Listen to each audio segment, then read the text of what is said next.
All right, well, hello everyone, welcome, and thank you for being here today. I'm Aaron Moss, a senior research scientist from CloudResearch, and over the next 2 hours or so, we're going to cover everything you need to know to launch your first online study or to improve some of the studies that you're already running.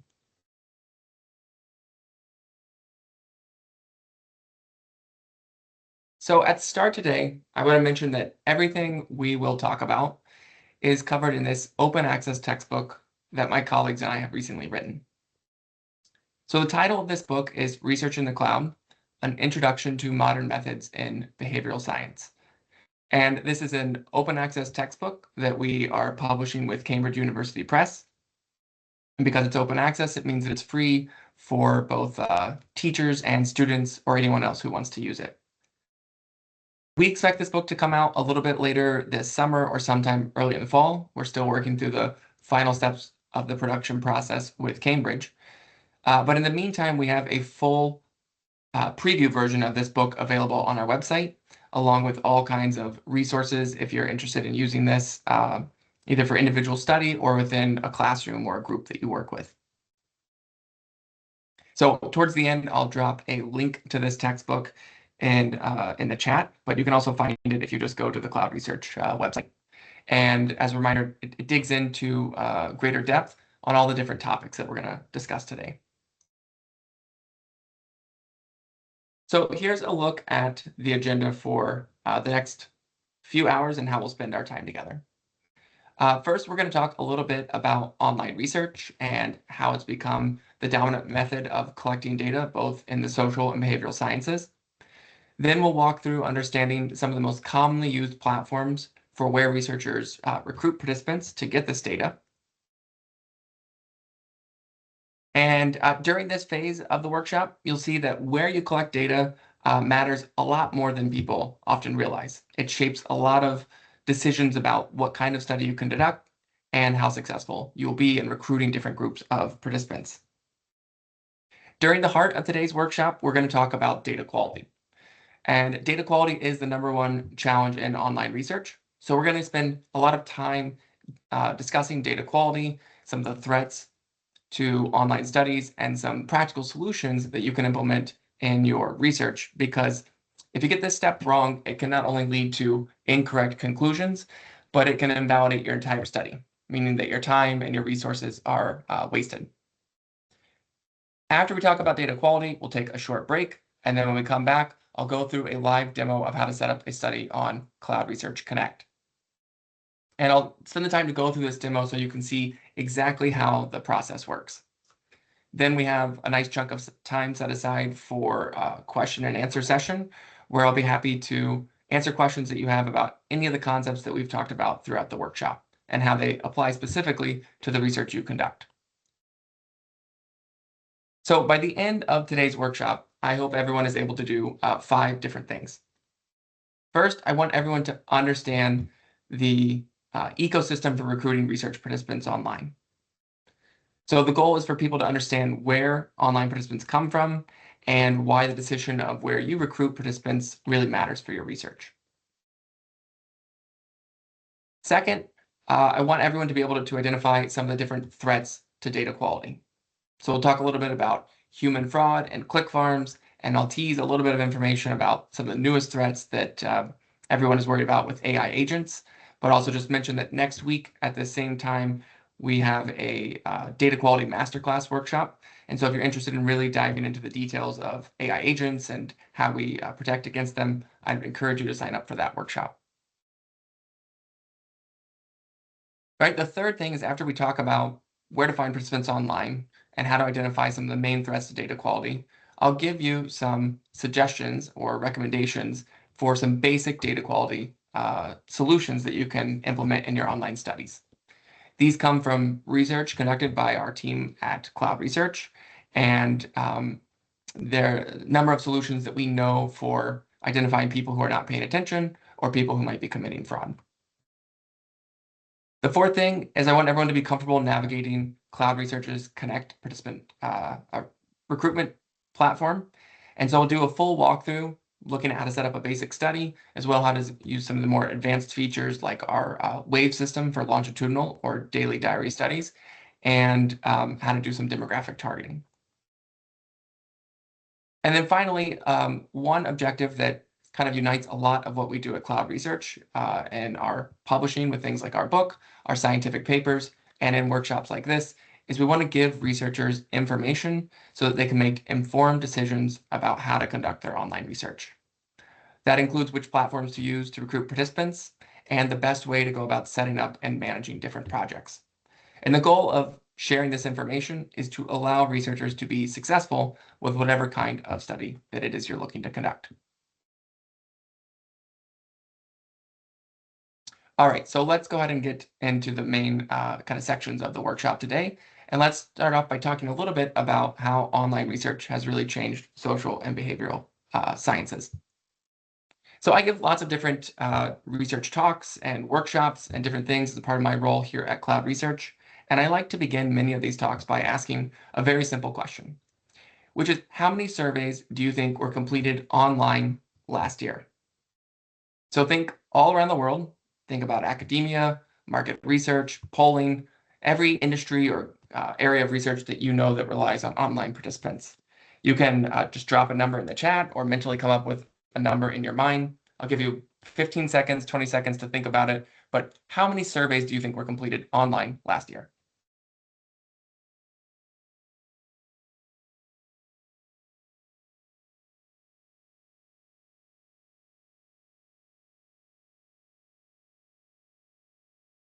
All right, hopefully you have some kind of number in mind that you've come up with.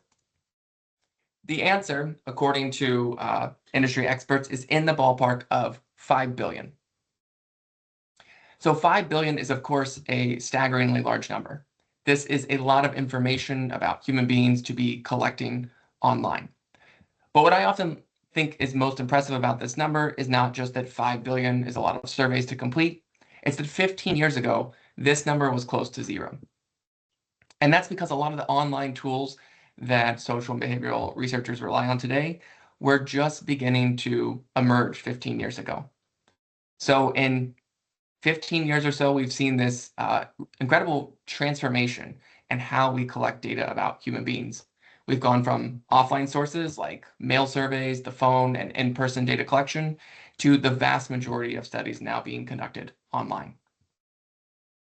And although people often are familiar with kind of the broad strokes of this change, when you step back, the only way you get to a number like 5 billion surveys being completed online each year right now is that you have these tools being adopted by researchers in all kinds of different areas of social and behavioral research. So you have researchers in several areas of the university or college settings, so academic researchers who rely heavily on these online tools. Lots of brands and different companies within market research conduct the majority of their research online. About 80% of the polling that's done to understand public opinion and that's done within campaigns for political polling, about 80% of that research is now conducted online.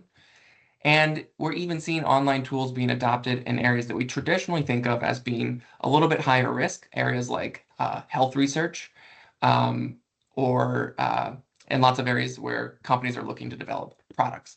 So lots of different groups of researchers are relying on these online tools. And the reasons for this change are fairly obvious. Online research is much faster than offline research. Instead of taking weeks or months to collect data, you can put a survey up online and gather hundreds of responses in a matter of hours. You can also reach a much more diverse group of participants online, and you can control the composition of the sample in all kinds of ways that are much harder to do if you're recruiting people offline. But this third reason, which I think sometimes gets overlooked, is that online research is much more flexible than offline research. And the easiest way to help you understand what I mean by flexibility is to give you an example. So early in 2025, OpenAI, who's the company behind ChatGPT, ran this large study on CloudResearch Connect in collaboration with some researchers from the MIT Media Lab. And what they wanted to understand is how people's daily use of technology like ChatGPT affects their social and emotional well-being.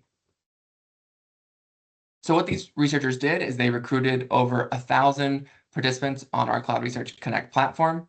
They gave them all access to a ChatGPT account, and they had them interact with the AI every day for 28 days in a row while filling out all kinds of different questionnaires about their social and mental health, how they felt about important relationships with people in their lives, and participants didn't just fill out kind of pre-survey and post-study measures. They completed a questionnaire after each day that they interacted with the AI. They completed a larger survey at the end of each week, and this went on for 28 days in a row. So you can see from this infographic that by the end of this 28-day period, these 981 participants who stuck with the study for all 28 days had logged almost 32,000 conversations with ChatGPT. They recorded almost 1,500 hours of audio. So this was a randomized controlled trial. Some people were assigned to interact just through text where they typed. Some people were given instructions to interact by voice. And this kind of longitudinal, kind of real world look at people's behavior is something that would be extraordinarily or almost impossible to conduct if it was not an online study. If you had to bring people into some kind of laboratory or face-to-face interaction for 28 days in a row, the burden placed on participants would be just too high. Most of them would not follow through with a study like this. But in the online context, there are a number of platforms that make it easy to recruit participants, to communicate with them throughout the entire course of the study, to compensate them in a way that incentivizes this repeated sort of participation. And it makes it possible to study these big research questions that many of us think are important and to study them over time. So online research, I think, has really delivered on a lot of its earliest promises about the ability to quickly recruit people, gather lots of data, and to study human behavior in a number of flexible ways. But that doesn't mean it doesn't come without challenges, and we'll get into some of those in just a little bit. At this point, what I want to do is quickly pause and ask just a couple of quick questions that help me understand who's with us in today's webinar. So in the um,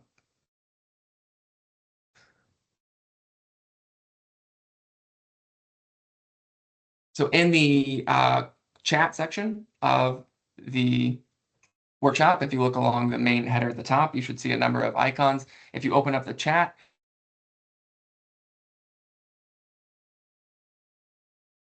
you can see the answer options are simply yes or no.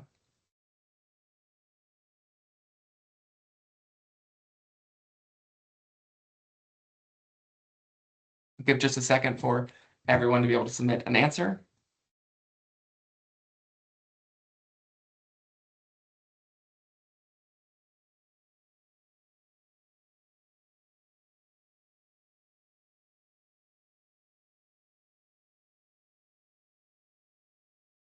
And the responses should appear on the screen. So we have a couple of people responding. It looks like about 2/3 of people are saying yes, that they have.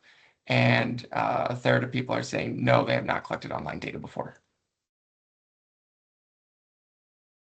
All right, so this workshop is really meant for both if you're new to online research and you're looking to conduct kind of your first study, this is a great introduction and overview of some information that you need.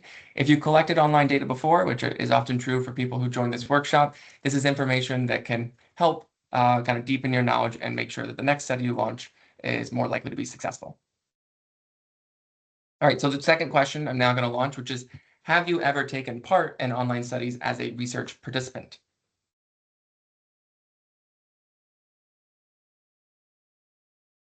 Again, I'll give 20 or 30 seconds for everyone to have the chance to register a response here.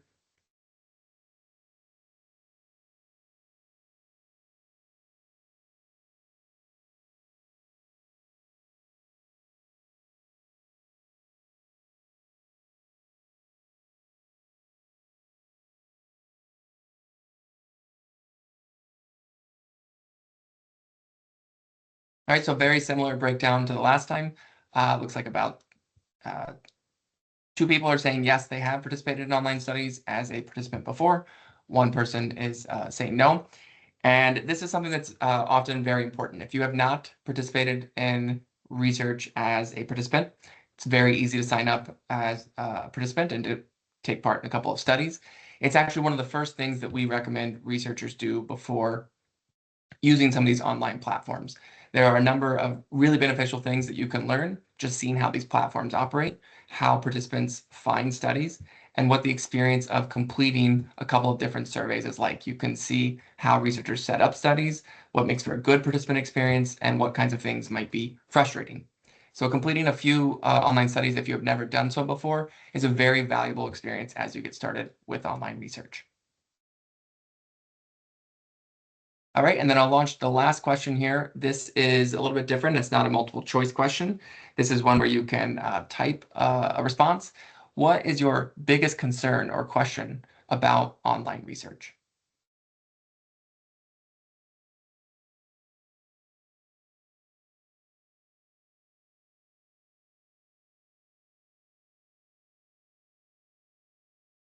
As people submit their answers, we should get a word cloud that shows some of the different themes or topics that people are mentioning.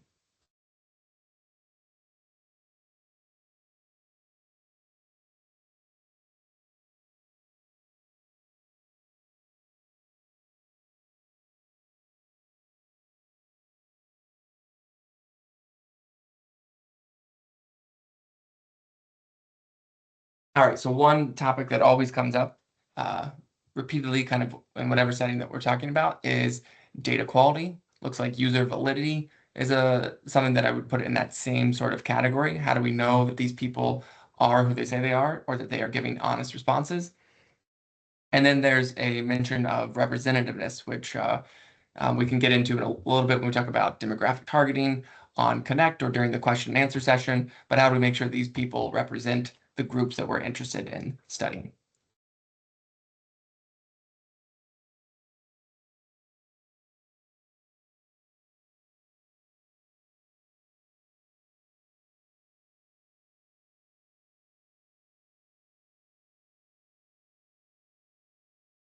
Okay, so let's go ahead and talk a little bit about some of the options for where to recruit participants online.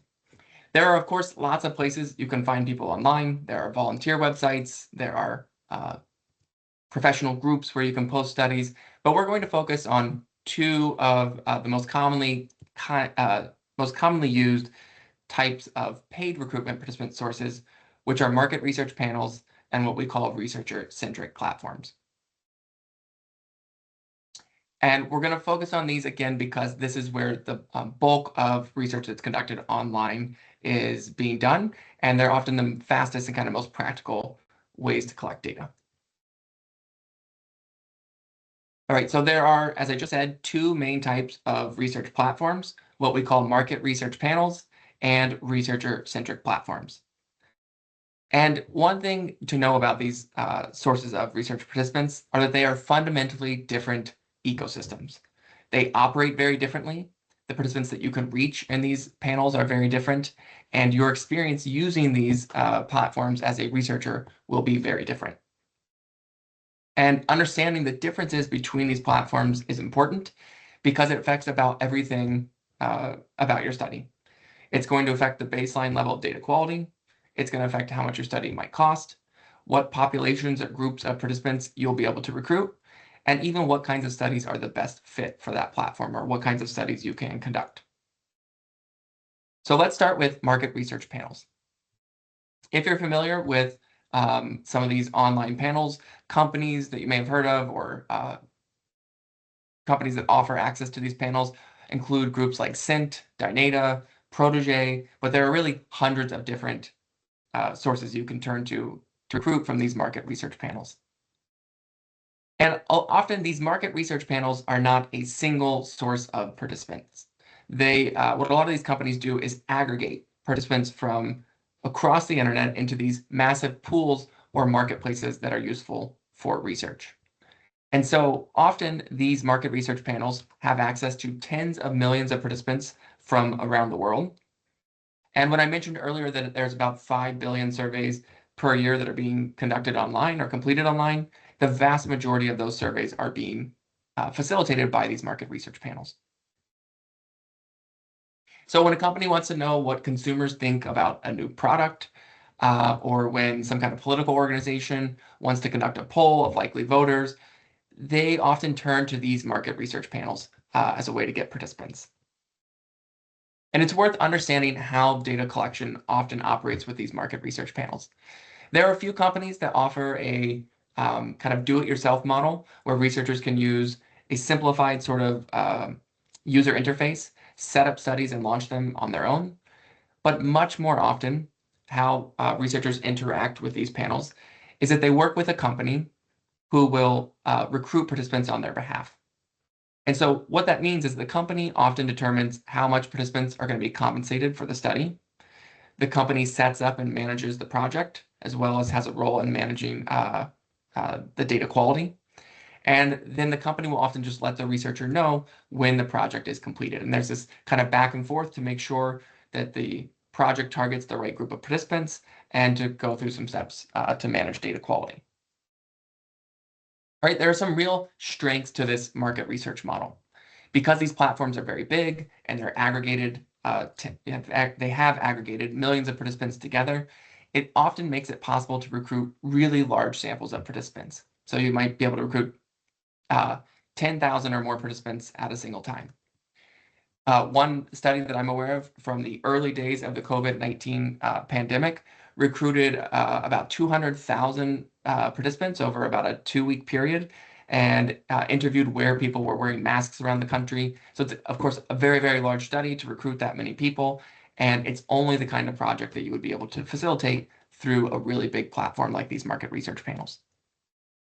Compared to offline data collection, these market research panels are often very quick. It means you're collecting data for a project within a matter of hours or days, compared to, again, weeks or months with offline data collection. And the real sort of strength, I think, of these market research panels is their ability to find very specific groups of research participants. So because a lot of brands and companies are using these to understand consumers, it's possible to recruit people who own very specific products, who shop for specific brands within the store, or who have certain experiences.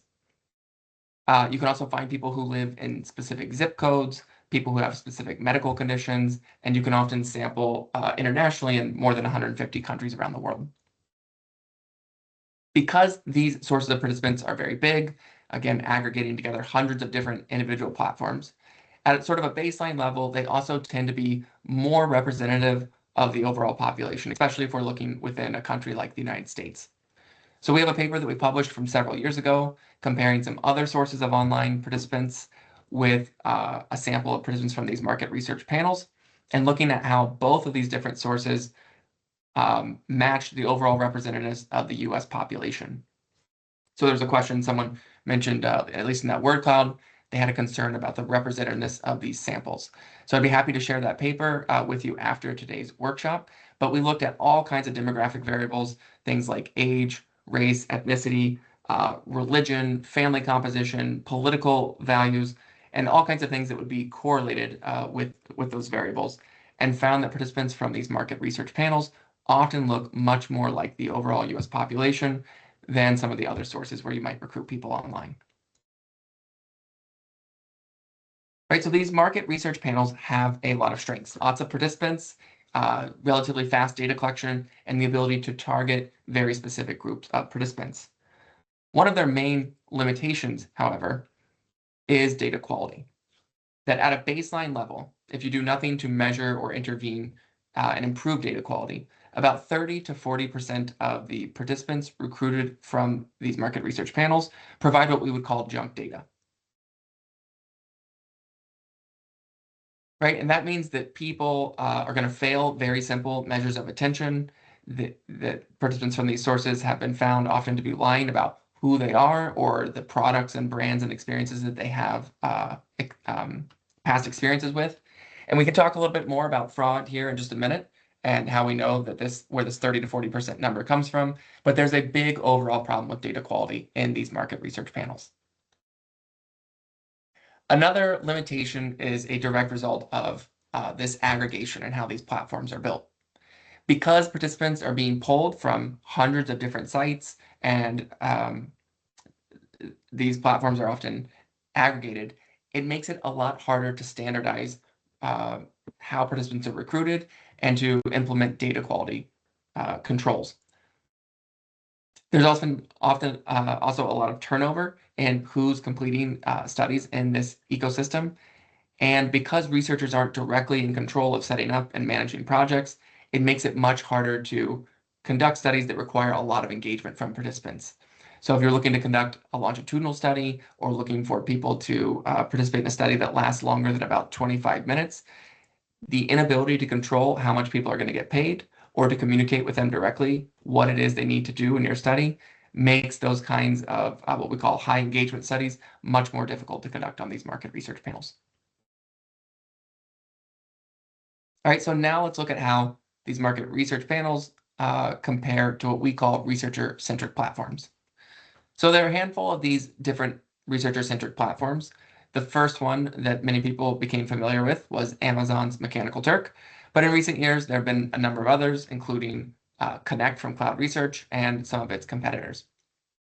And with the exception of MTurk, a lot of these researcher-centric platforms were specifically built for social and behavioral science research.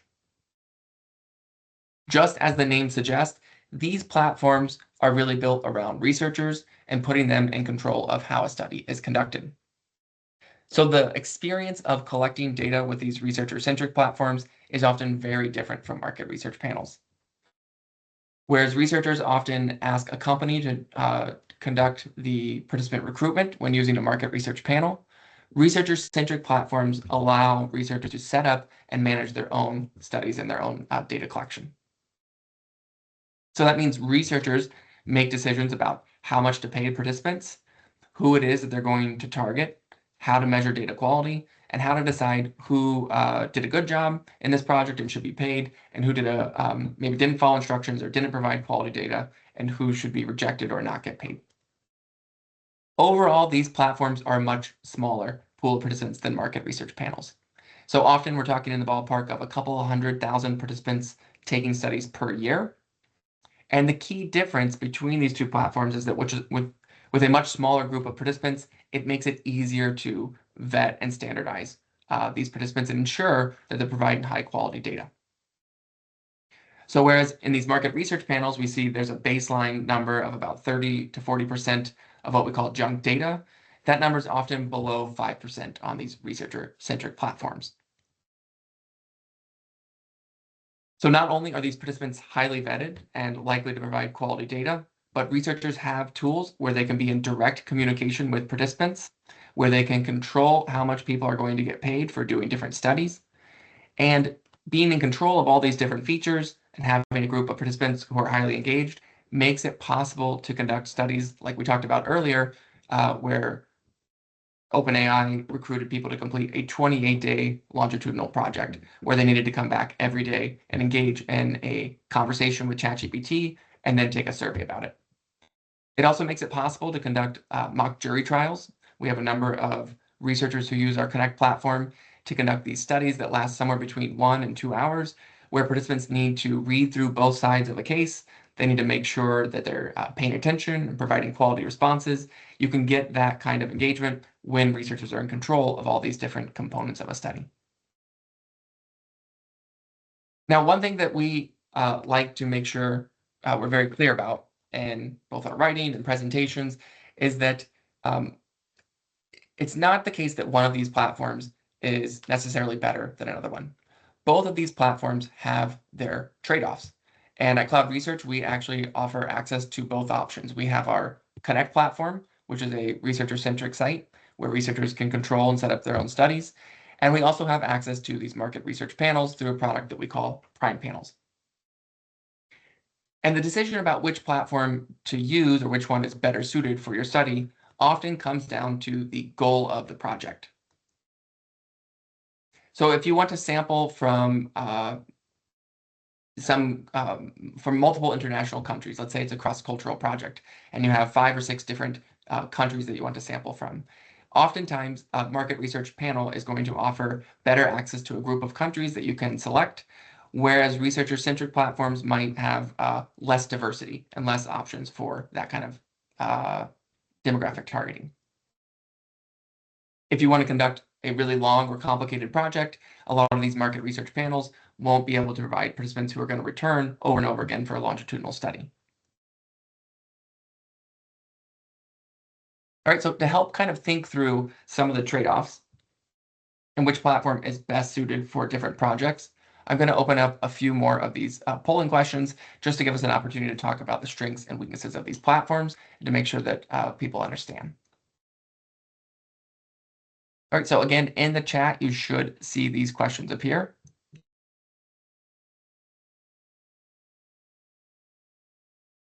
So let's imagine that you want to conduct a study that's relatively simple. People are going to be answering a survey with multiple choice questions, but you want a really large sample with some broad demographic characteristics that generally match the overall population. Which platform do you think is a better fit? A market research panel or researcher-centric platforms?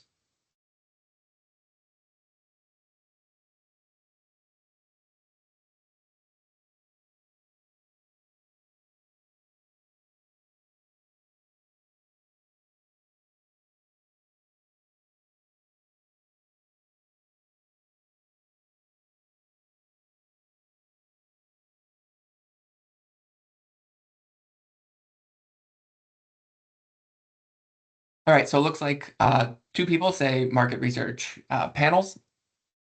And while it's generally true based on the description that I've just provided, this is a case where either platform would actually work.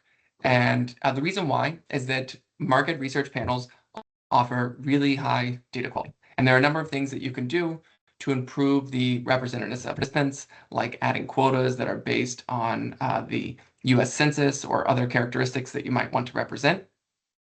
And so either platform would offer you the opportunity to conduct a simple survey with a large sample of participants. If large in this case represents, let's say 10 or 15,000 participants, which sometimes happens, then you start to kind of lean more towards market research panels.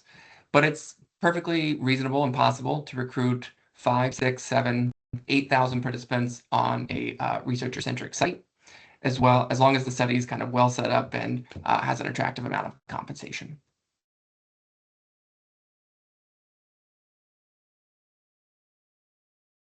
All right, so I'll launch another question here. Which platform would be best for an experiment or some kind of complex task that you're asking participants to do?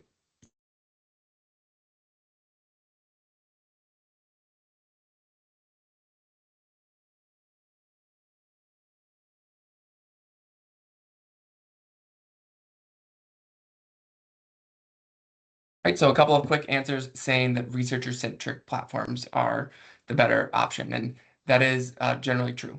So it's not that you can't conduct an experiment on a market research panel. You certainly can, as long as the experiment or study overall tends to be, relatively short, 10, 15, 20 minutes. As your study gets longer or more complicated, or as participants need to interact more, like let's say download reaction time software, or appear on video, or do anything that moves beyond kind of a simple survey or experiment, then researcher-centric platforms are the better choice because participants are willing to engage in a wider variety of projects. And you, as a researcher, can communicate more to them about what it is that's expected and how they can complete the project.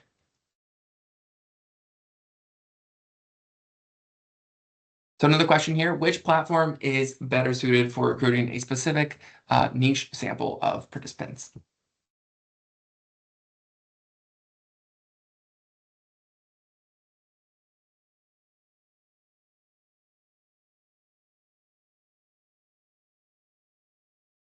All right, so market research panels are the option folks are picking here, and that is true. If you want a really small some kind of group that's a really small share of the overall population, market research panels are going to offer access to participants and generally a larger sample. That doesn't mean that you can't find participants who have rare characteristics or meet some kind of niche group on a researcher-centric platform. When we go over the Connect demo, I'll show you a couple of the different options for demographic targeting and how you can find people who might have rare characteristics, but generally speaking, you're going to find more of these people in market research panels. And just to give you an idea of kind of what I mean about people with rare characteristics, several months ago, we ran a study for a client where they were looking for people who had this kind of rare condition that caused them to suffer from an excessive number of migraine headaches each month. And we were able to find a sample of these people on our Connect platform. But as the sample size goes up, if you want to talk to 200, 300, 400 people with that condition, it's going to be easier to find those participants on a market research panel. So there's some different ways you can go about demographic targeting. You can sometimes find people with these rare conditions on researcher-centric sites, but as your sample size goes up and you want more and more of those people, it's going to be easier on a market research panel. All right, the final question, let's say that you have a study that involves some kind of longitudinal component or a daily diary study. Which platform is going to be a better fit?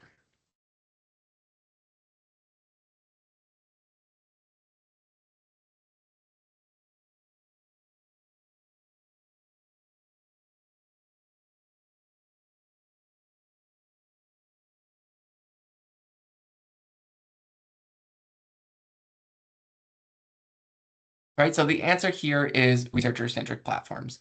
You can conduct kind of brief longitudinal studies on a market research panel as long as the follow-up time is about a week or a couple of weeks. You can expect maybe about 50% of participants to return, and it falls off kind of after that. But on these researcher-centric platforms, the retention rates are often very, very high. For a week to a couple of weeks, you can expect about 90% of participants to return. And as the engagement goes up, you can, like even in the OpenAI ChatGPT study that I mentioned, they initially started off with about a little bit under 2,000 participants. They had a little bit under 1,000 complete the full 28 days. So the retention rate there is about 50%, but the demand or the request of participants is to do something every day for 28 days in a row. And you can find participants who are willing to engage in these kinds of projects.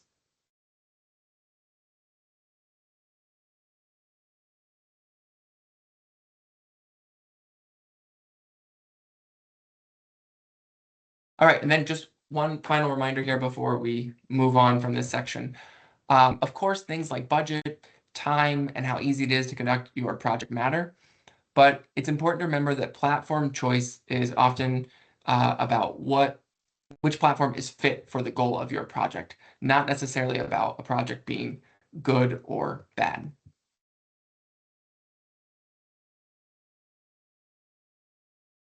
All right, so with that, let's move into talking about data quality. This is really the heart of today's workshop. Data quality is the single biggest challenge in online research. And as I said earlier, if you get this step wrong, if you don't measure data quality or realize what a big problem this is, it can lead to research that is not only meaningless in terms of results, but even worse, it can be misleading. It can lead you to conclude something is true when in fact it's not. And we have lots of great examples of this that we've collected over time. Again, just another kind of quick mention that next week we'll be giving this data quality masterclass next Wednesday, where we'll go through a lot of these examples in detail and show you how problems with data quality in online research have really misled researchers and led to findings that get published in top scientific journals and in top media outlets that turned out to be false. So let's start off talking about data quality by understanding the scale of the problem. How bad is data quality in online research? I said earlier that 30 to 40% of participants on market research panels provide what we would call junk data. And you might naturally ask, where does that number come from? How do we know that it's 30 to 40% of participants? Well, there are a number of different sources and studies that we can use to be confident in this estimate. So one very simple example that's easy to grasp is that we run a number of studies in which we ask participants to answer survey questions. And in one of these studies that we conducted within the last couple of years, we asked participants if they had recently purchased a home in this town, McMullen, Alabama. So when we include this in a survey with about 2,000 participants, over 400 of them said yes, they had recently purchased a home in this small town of McMullen, Alabama. According to the 2020 US Census, this town has just 32 residents.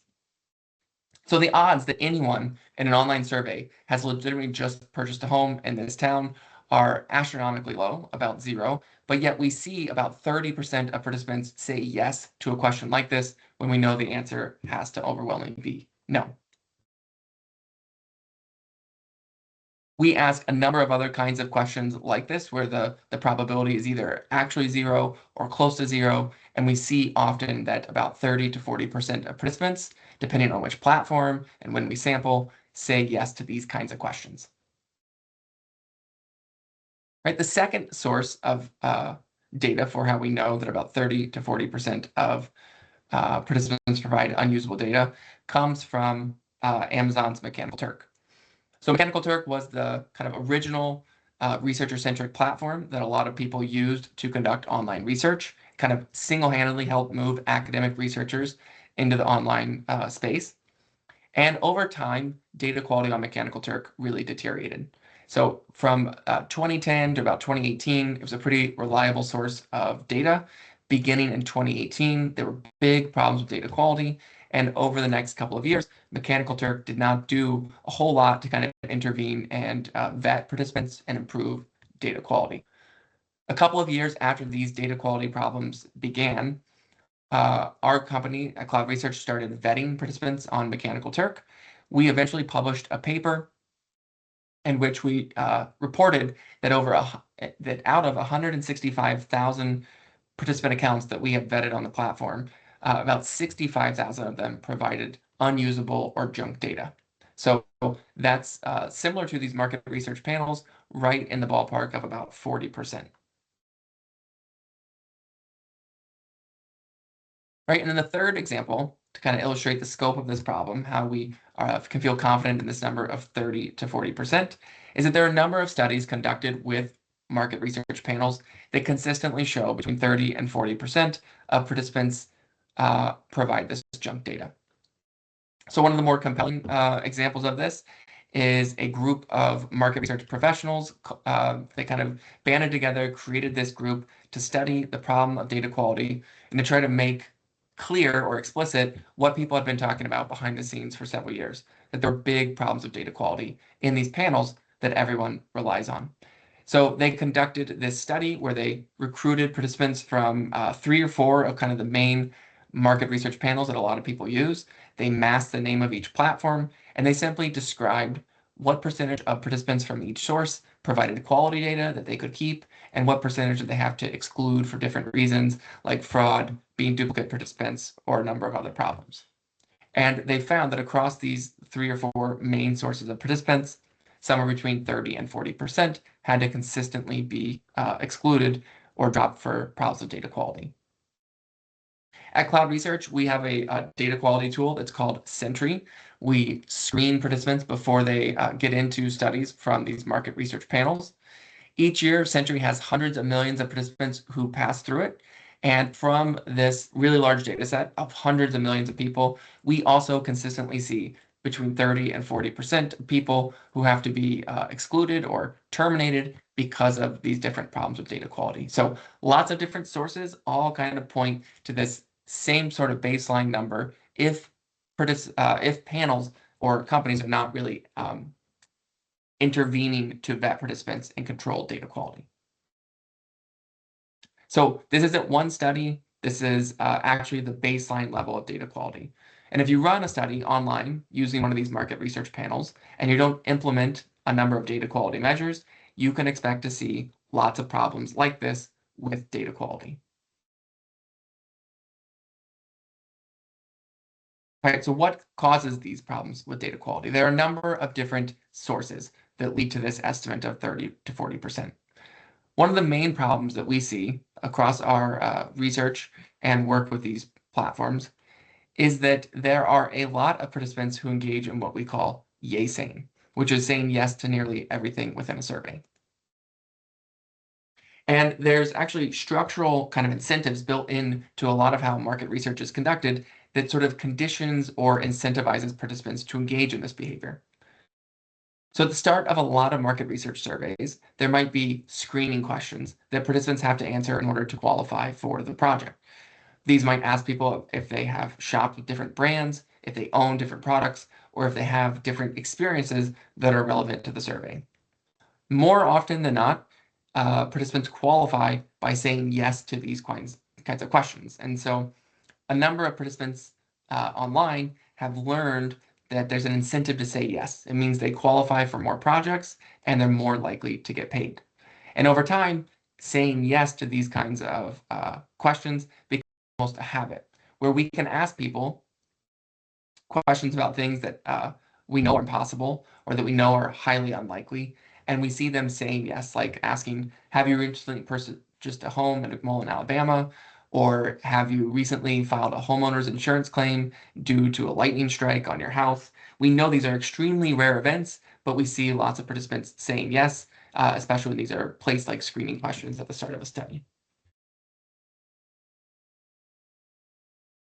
Right? So there's a big problem where a large segment of participants in these online platforms tend to say yes to all kinds of questions. They have this incentive to engage in yay saying. That problem is exacerbated by what we call click farms. And so these are organized groups of participants, or sometimes people who are working on their own, but they are engaged in online survey fraud. There's all kinds of information that you can find online about how people learn to sign up for these participant platforms, how they learn to get through the security measures that different platforms put in place, and how they share information about how to imitate different demographic groups online that they think will allow them to qualify for more projects or to earn more money. So we've conducted a number of studies in the past where we look at data quality from participants who we know are in these click farms, and we've actually conducted hundreds of video interviews with these participants. We've found different social media accounts online where people kind of act as social media influencers. They share information with other people interested in earning money in these online platforms about how to sign up for different platforms and get through the ID and verification procedures that different platforms might use. So you can find people who have a YouTube channel where they post almost daily content to their followers and teach people how to create a demographic profile or get into these platforms to take online studies. Right, so there's a problem with a large group of participants online who engage in yay saying. They have a habit to say yes because of screening questions. There's a problem with fraud where there are these organized groups of participants who are working together in click farms or different operations to earn money in online surveys. And then a third problem is platforms that don't adequately vet participants. And you can see this most clearly in the story of Mechanical Turk. As I mentioned, Mechanical Turk is this platform that was adopted by academic researchers in 2010 or 2011. It was a good source of participants for 7 or 8 years, but then there were problems with data quality really beginning in 2018 when people in these click farms and other places around the world realized how much research was being conducted there and how much money they could earn. Mechanical Turk never really invested in vetting these participants or tamping down on fraud. And over the next couple of years, what you could see is what happens when a platform is very hands-off. That there was just a growing number of fraudulent participants providing nonsense sort of answers in this platform. And that really, really continued until there was about 40% of the data that was completely untrustworthy. We have lots of research papers that we've published looking at the problems of data quality on Mechanical Turk, really digging into this and showing how the problems that we see on Mechanical Turk also happen in other places online. One of the most recent papers that we have was just published in last year in Perspectives on Psychological Science, and it really summarizes about 8 years of our research into this problem. It tells a lot about what we've learned by studying these participants and conducting our video interviews, and it really takes you as a researcher inside understanding the problems of data quality in online research and how to also defend against them.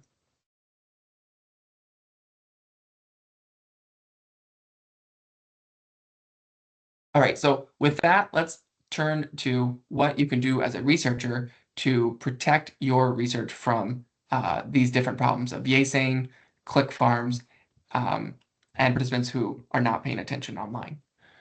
In the book that I mentioned earlier, Research in the Cloud, we have an entire chapter that's dedicated to a really basic and simple, easy to execute strategy for both measuring and defending data quality.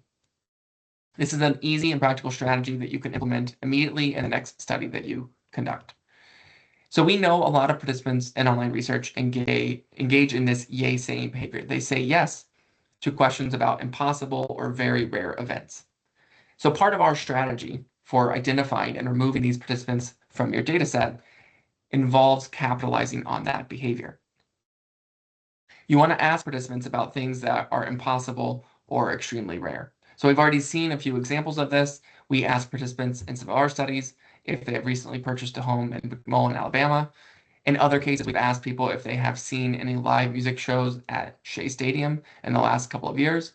This is a stadium that was demolished in 2009, but there are a number of these questions that you can build. You can create variations of them so that participants don't pick up on them over time, but it's easy to ask these questions where the answer is almost certainly no. And you want to include a couple of these in your survey. The other thing that we recommend in combination with these yay-saying questions are what we call benchmarking questions. So one problem with online research in general is that researchers often rely on these data quality or attention check questions, but don't ever really take the time to validate them and make sure that they discriminate between participants who are providing high and low quality data. These benchmarking questions provide a way to validate any question that you use for data quality. So an example of the kind of benchmarking questions that we use are items where we know the actual base rate in the population, what people should be saying. So at the time that we ran some of these studies that we describe in the chapter, we knew that about, I think it was a little bit lower at the time, about 1% of people in the US population actually owned a Tesla. We know that about 1% of the overall US population is likely to go scuba diving within a 12-month period. We ask a number of questions like this where we know what the base rate is in the population. And then we can compare people's performance on our attention checks and yay-saying questions to these benchmarking items and see, do people who fail our yay-saying questions, do they score much higher than the population value on these benchmarking questions? Do people who pass our measures of data quality score about where we would expect on these benchmarking questions? This is, again, a strategy you can use to validate any of the measures that you use for measuring data quality. Then we highly recommend that researchers include an open-ended question to look at how participants respond to something other than a multiple choice question within the survey. It's best if this question is integrated into the content of the survey and provides useful qualitative data. But if you are just running a very short survey where it's difficult to come up with an open-ended question, we've asked people questions like, can you please describe the last thing you remember cooking and where you cooked it? What we find is that often asking a simple open-ended question like this provides an opportunity to catch participants who are using large language models or in the past were copying and pasting responses from the internet. It's a way to look at how people are navigating the survey.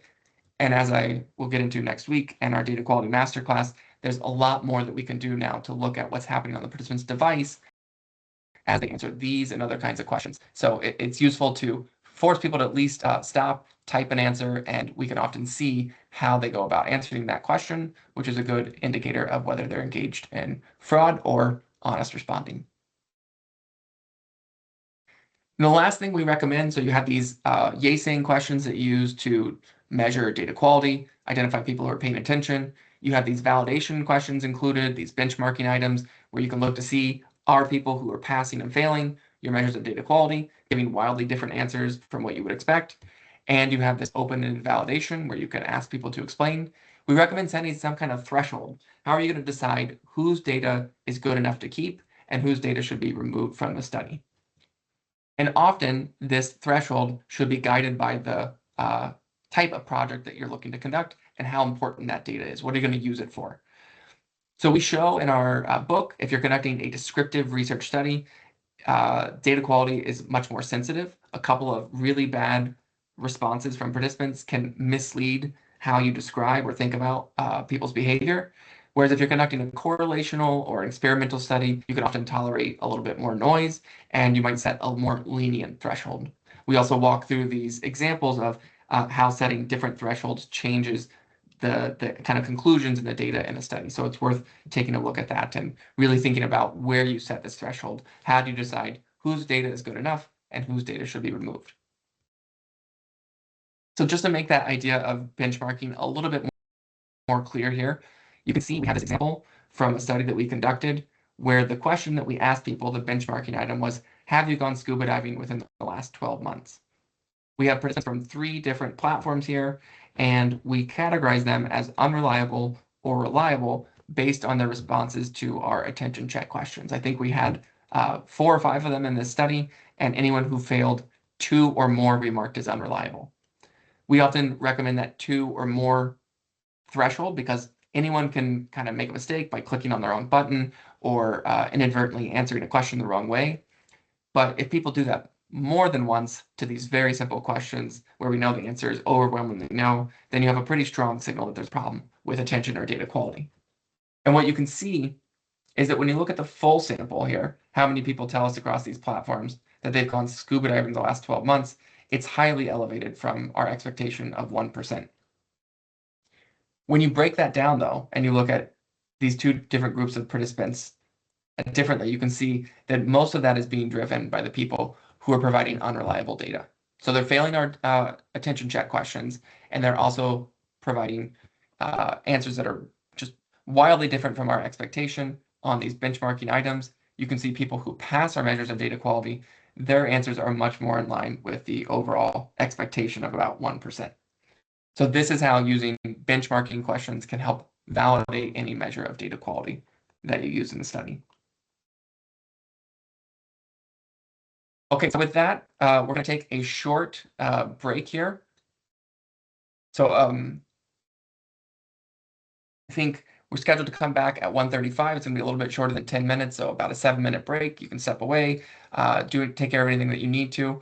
Before you step away, though, I want to offer you a couple of things to think about. So I mentioned a couple times that next week we are giving this data quality masterclass, where we're going to dive into problems with data quality, show you videos from ClickFarms, show you how these different low quality responses can mislead different projects, and really dive into the newest threat of AI agents that people are worried about. So if you want a kind of deeper context on data quality, please feel free to sign up for that workshop. Second, I often like to encourage people to think about what kinds of attention checks might work for your specific research. If you're studying consumer behavior, you might be able to ask people about experiences with fake brands or products that don't actually exist. If you're studying a health-related question, you might ask people if they have taken or heard about medications that don't actually exist. Think about what kinds of attention check questions would make sense within the context of your research, and you can bring those up during the question and answer session if you want. And looking forward to that question and answer session. If you have any other things that you'd like to make sure you ask about when we get there after the demo, you could jot those things down. So when we come back, I'll provide an overview of how to set up and launch a study on the Connect platform. I'll look forward to seeing everyone in about 5 minutes.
All right, well, welcome back, everyone. During that short break, I posted the link to the Research in the Cloud book within the chat. So if you're interested in looking at any of the chapters that we have there, a number of resources that we've created for, again, going through self-study, or if you are interested in sharing the book or teaching it or anything, teaching with it or anything like that, there's a number of resources that we've also created. They're all available at that link. So now we're going to move into the demo section of this workshop, where I'll show you how to set up a study on CloudResearch Connect. And we'll basically be walking over the process here, where I'll show you the user dashboard, along with a few actions that you can take from there. And then we'll walk through the basic steps of setting up a study. I'll show you how these researcher-centric platforms maybe vary from market research platforms or other platforms that you have experience with, where you're actually in control of describing the project to participants, where you paste the link to your project, how you determine how many people you're going to recruit, how much you're going to pay them. We'll go through some options for demographic targeting, and then I'll talk a little bit about some features that we've designed on Connect to help with piloting a project and what you can do to monitor a study when it's live, make sure that there are no problems participants are running into, making sure that data is being properly collected. So I'm going to jump over to the Connect platform here. I was able to log in and set up while we had that break. This is what the dashboard looks like when you log into Connect. If you have never conducted a study, this area will be blank, but as you start to run projects, you can kind of filter through past studies that you've conducted. There's a set of options over here on the left. The only one that I want to really mention right now is the Conversation Center. So I mentioned earlier when we compared research platforms that when you use one of these researcher-centric platforms, you as the researcher are in control of setting up the project, and you also have the ability to communicate directly with participants. Our Conversation Center operates like an email server or some kind of email tool. And when you create studies, you use people's participant ID. It's a unique ID on the platform. It keeps them anonymous, but you're able to compose a message to the participants. So let's say somebody has a problem, they reach out to you, they can't complete the project the way that you've asked, you can help solve the problem. If you're running any kind of longitudinal study or anything that involves a follow-up, you want to bring participants back, you can send reminders to them here that says, hey, you're participating in this longitudinal study. Tomorrow we have another wave. Just letting you know to look out for it at 9 o'clock. You can email people directly. You can also schedule future messages. This is a pretty powerful tool for keeping people engaged in projects and communicating with them when any problems come up. So we'll go ahead and take a look at creating a project on Connect. When you click Create Project, there are a couple of different options. The most basic one is to create a survey. If you're conducting any kind of longitudinal or daily diary project that involves multiple follow-ups with participants, we have this entire feature called Waves, which helps automate a lot of that setup. And I won't really go into too much. What I'll just say is we had part of the impetus for creating this is we had a researcher who came to us and said, I want to run this daily diary study where I gather data from people for 20-something days in a row, and I need 3 data collections each day. I want morning, afternoon, and evening. And what that would have amounted to was manually creating 80 or 90 different projects on the site and going through all the steps that we're going to go through, and then launching each one of them individually.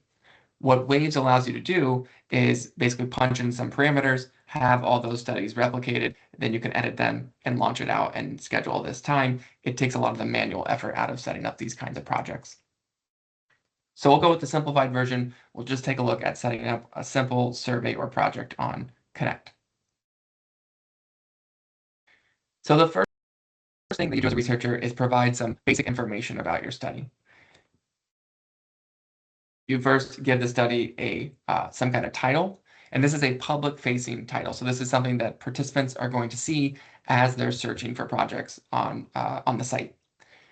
Most researchers then also have some kind of shorthand internal title, something that, let's say if you're an academic, maybe there's a name that you give the study, but it's someone's thesis or dissertation. It's much more likely that you're going to remember that study by some shorter internal title. So you can also list that here, and that's what you're more likely to see on your side of the project. Next, there are two boxes here that allow you to provide information to participants. If it's a short and simple survey, you can leave this blank, or you can say answer some multiple choice questions, read a vignette or scenario, and respond. The more useful box here is this instructions to participants. Anytime you're setting up a project that goes beyond answering kind of basic multiple choice questions, you can use this box to tell participants what it is you're asking them to do. So let's say you want them to appear on video and engage in some kind of structured interview. You can tell them this requires video, it requires giving up that privacy and walking through a 45-minute interview. If it requires downloading reaction time software or participating in a longitudinal study, you can tell participants in a very simple summary kind of format, bullet points are often best, what it is that you're asking them to do in this study and what they are committing to. Part of the reason why summarizing that information here is so valuable is that as a participant, you're confronted with information in lots of different places as you're deciding which studies to take. And a lot of participants are not going to take the time to read a consent form. It's a very long document, right? That's once they're already in the study. You can communicate to people what it is that they need to do in order to satisfy the requirements of your project in this instructions box. You can do it very briefly with bullet points, and it helps them decide, do I want to do this project before I get into it and take up a spot? Am I comfortable with what the researcher is asking me? And is this something I want to commit to? So the instructions box to participants is very helpful for studies that require a bigger commitment from participants, giving up some kind of privacy, like appearing on camera or recording their voice, or any kind of longitudinal commitment. And you want to convey that information as simply and easily as possible. There are then a number of options here you can use to limit the device that people are on, to let them know your project requires a lot of writing, or they need to have the ability to listen to sound, any of these different features, and also letting them know if there's any sensitive content. The second step is where you paste a link to your project. So you can use any third-party survey tool or platform, and you can paste a link here. This is what participants are going to click on when they leave Connect and actually go to your survey. We have our own survey tool that we've created in the last couple of years called Engage. Engage is a very powerful survey tool that uses AI to have what we call conversational surveys with participants. There's lots of benefits in how you design a study, how you analyze it, and getting this really rich kind of qualitative or mixed methods data. But you can use any survey tool that you want to send to participants. If your survey tool has the ability, we add some information to the URL, and you can automatically capture things like the person's participant ID, some other information about the project. We have guides down here that show you how to do that with each of these different survey tools. If your survey platform doesn't have that kind of capability, you can just simply ask participants to share their participant ID. There's an easy option up here where they can copy it and paste it in.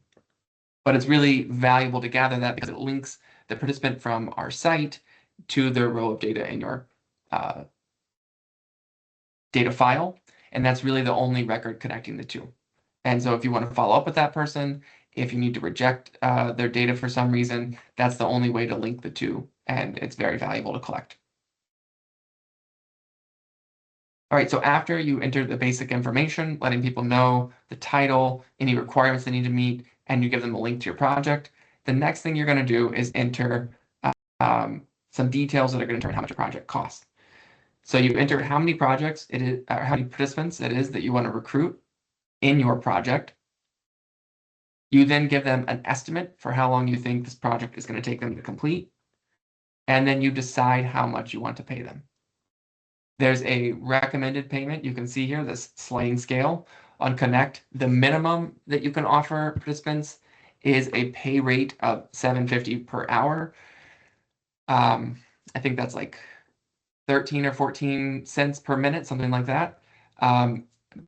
and there is no limit to how much you can pay, but there's a norm on the platform. Most researchers pay about $10 or $11 per hour, and that's about what participants say they consider as fair. Anytime a project requires more engagement, more effort, or giving up some kind of privacy, it helps to pay more to incentivize people to do that. So that ChatGPT study that I mentioned earlier, where people had to complete surveys for 28 days in a row. I forget exactly how much it was that each person was paid for doing that, but as the researcher, you can just control here how much you want to offer people. I think they made over $100 for the project overall, and being able to control that compensation really helps incentivize people to do demanding tasks like that. So this pay scale is just kind of a recommended, here's where most researchers are, lets you know if you're kind of below or above that recommendation.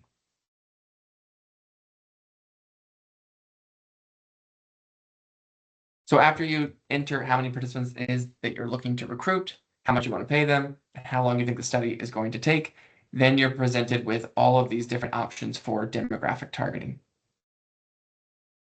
So on Connect, the largest group of participants are based in the United States. I haven't seen numbers in a while, but it's the vast majority. And then there are some participants from these other predominantly English-speaking countries. We're working on expanding access to participants in more places. But right now, the majority of participants are in the United States. And so if that's where you want to sample, you simply want to select this as the country of residence. And then there are hundreds of characteristics that we have already asked participants, that we have profiled them on, that you can use to target your study towards specific groups of participants. So lots of basic characteristics like age, race, and ethnicity, type of community or state. Some of these are more likely to you're more likely to find the kind of sample size that you want than others. If you are looking to recruit a large sample from, let's say, a sparsely populated state like Wyoming or some state out west like that with less population overall, you're more likely to bump into limitations on who you're going to be able to sample from specific geographic regions like that. But there are hundreds of characteristics that we've asked people here. You can use any of these to target participants. Or if you're looking for a characteristic that you don't see, something that you want to ask participants, there are two options that you have. The first one is that you can request a demographic characteristic. This is something that we put into Connect. I haven't seen any other platforms that offer researchers this option, but if you have a little bit of time and you're planning ahead, you know there's some characteristic that you want to ask people, you can give us the question text and the answer options that you want to present to participants. Give us that question exactly as you want it to appear. Our team will review it, and then we'll put it into people's participant profile. And they'll get a notification that there's some new question to answer. In a few days to a week, we often have 10,000 or more people who will answer this question, and then we'll turn around and make that group of participants available to you as a researcher. All right, so just as a reminder, if you don't see a characteristic that you know you want to target people on, you can request a demographic if you have a little bit of time and if you're planning ahead. Or I'll show you this way that you can screen people within the survey using our branches in just a second. So you can select all kinds of characteristics that you want to target participants on, and then you can also build quotas around any characteristic. So I'm just going to make one very simple.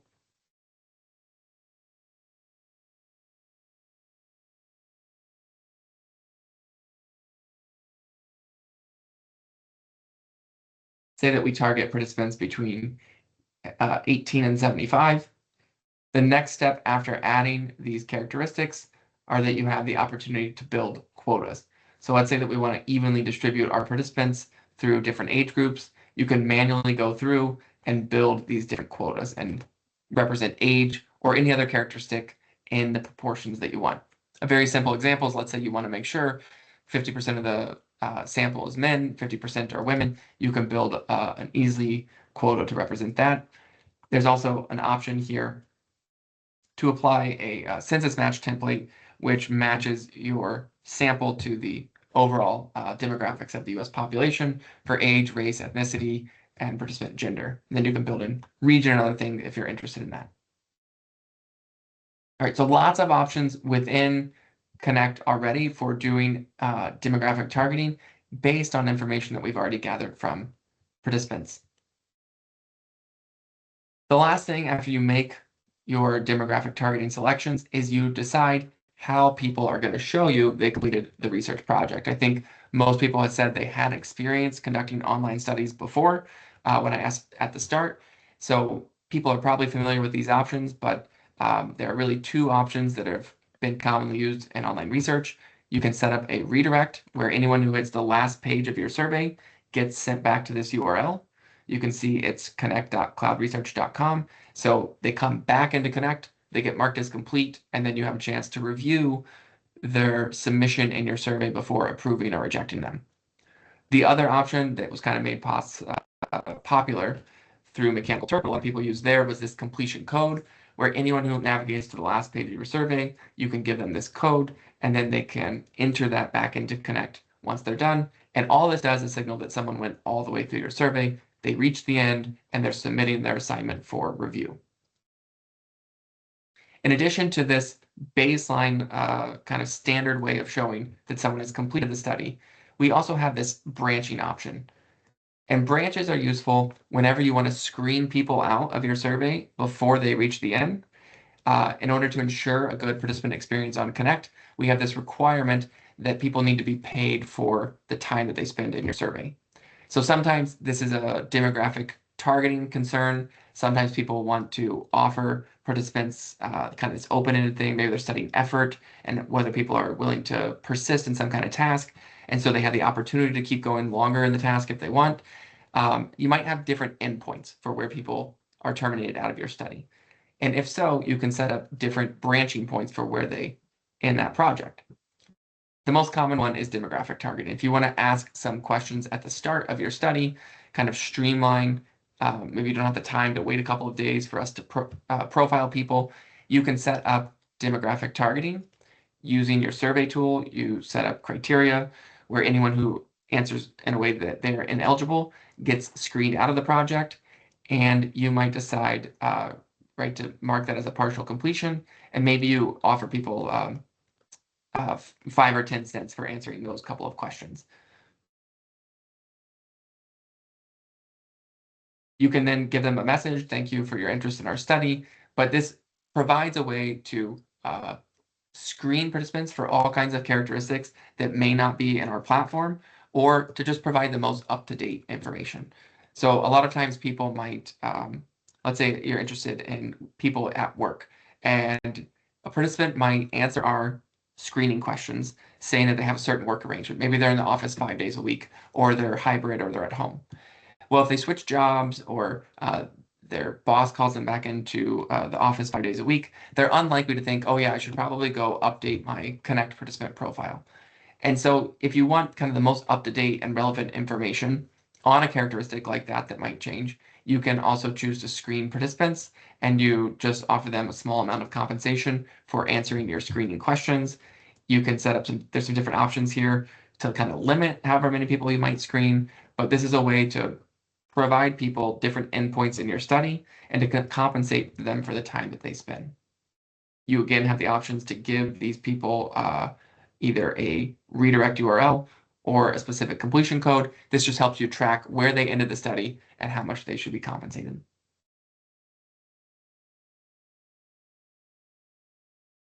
All right, so after you work through the process of setting up this study here, you can save the changes. The project will then appear on your dashboard.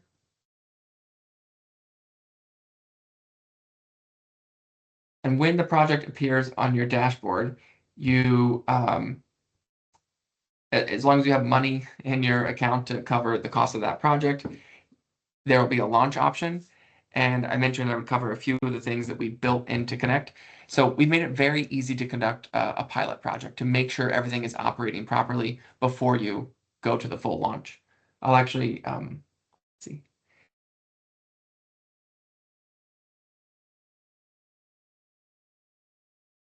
So what you can see here is that when a project goes live, we send out email notifications to participants. Let's say that you're recruiting 100 people.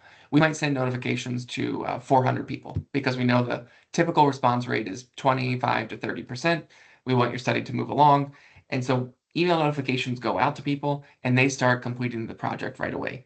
If you've collected data before online, you know that this can often be very quick.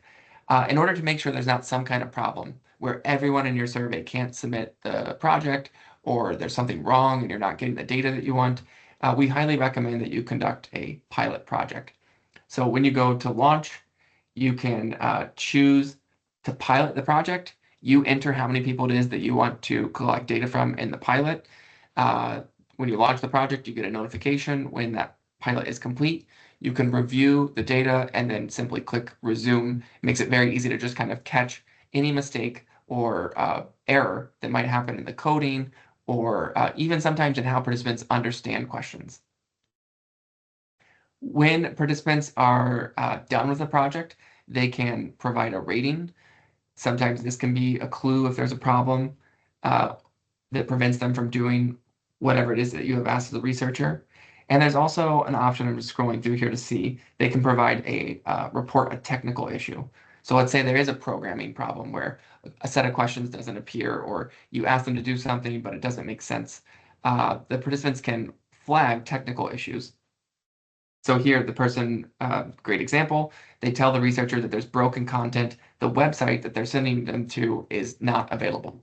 This information, once you launch, can be very valuable to prevent having hundreds of people who are submitting a project, all expecting to be paid for their time. It's very valuable to conduct a short pilot, monitor this channel for some feedback from participants. If there is some problem, you can pause the project and go and fix it.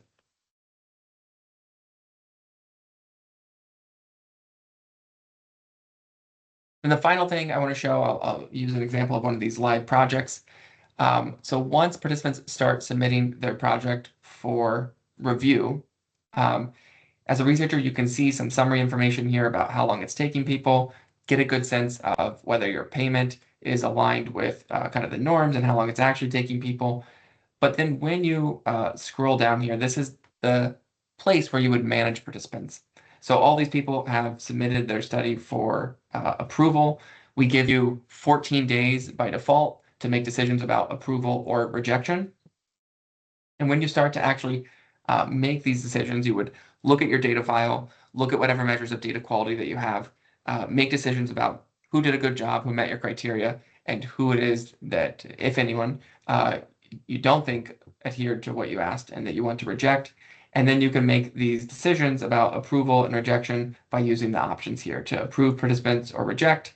You can search by participant ID. That's where this sometimes is helpful. So let's say you collect data from 500 people and there's 4 or 5 who did not do a good job. You want to make sure you reject them and don't pay them. You can search for those participants using their ID. You can come over here, decide to reject them, and then you can approve everyone else in bulk. This is the place where you manage those approvals and rejections. If you don't take any action within 14 days, participants will be automatically approved. So this is just a review period, a chance to kind of check the data, make sure people did what you expected as the researcher, and decide who it is that you want to approve and pay, and who it is that you might want to reject. We use information about rejections, or there's another option here for flagging participants. We use this feedback to monitor participants and to control quality, along with all kinds of other things that we're doing on the front end to vet these participants.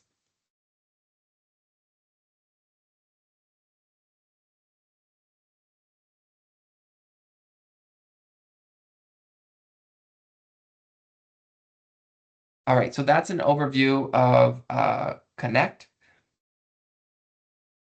I think what we're ready for is a question and answer session where if you have any questions about conducting online research, anything that we've covered using Connect, you can feel free to either unmute yourself and we can have a back and forth, or you can paste any questions in the chat or the question and answer tab. But I'm happy to answer any questions that you have about conducting online research.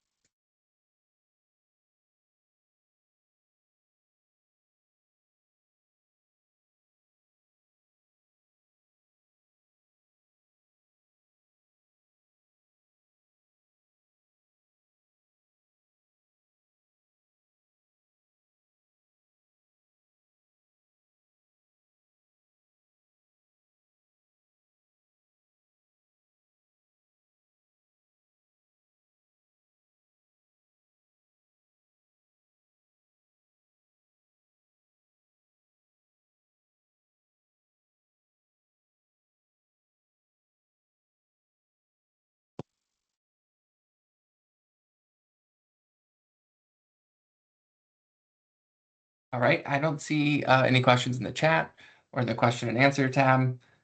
Looks like a few people who were with us dropped off. So if you have any questions, I'm happy to answer them now. If not, I can move to sharing a few resources and providing some information before we wrap up.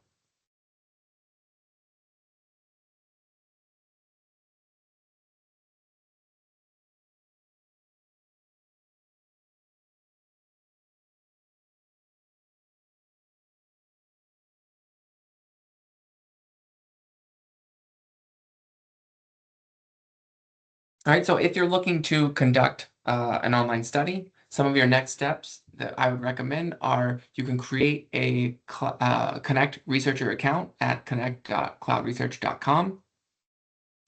If you haven't ever done this before, I'd recommend that you take a few studies as a research participant as well.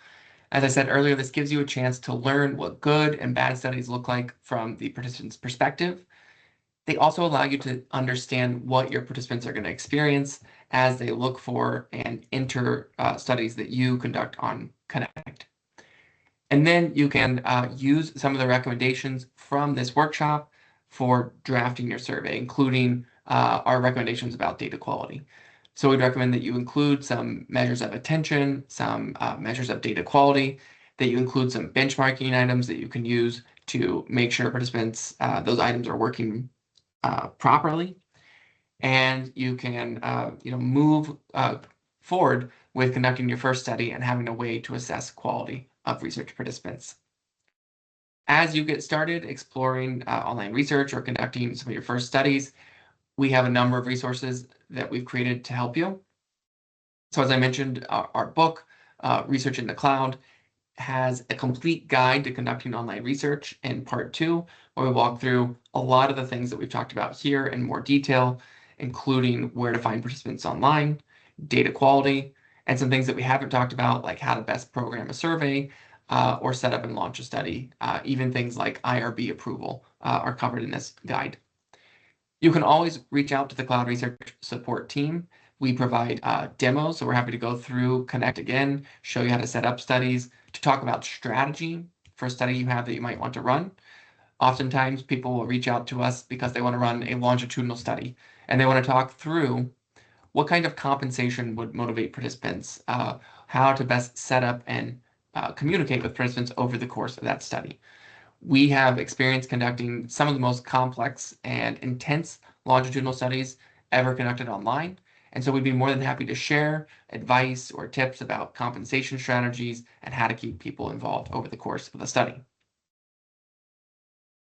In addition to those resources, we have a knowledge base or help center that is tied to Connect. There's a little question mark button in the upper right-hand corner. If you click that, it will take you to our knowledge base. And there we have hundreds of articles that answer basic questions about how to do different things on Connect, how to do participant screening in the way that I mentioned, how to set up branches, anything that you want to know about how to set up or manage online studies is answered in there, and it's often going to provide the fastest answer to any questions that you have.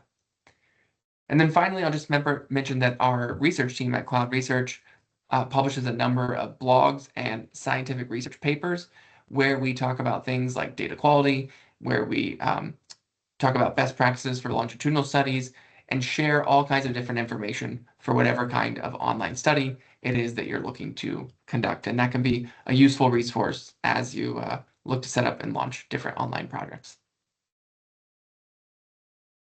All right, so with that, I want to thank you very much for joining us today, for taking the time to learn about online research.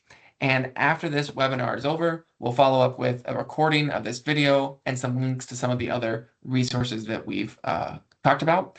You can always feel free to reach out to me with any questions at any time. My email is included here.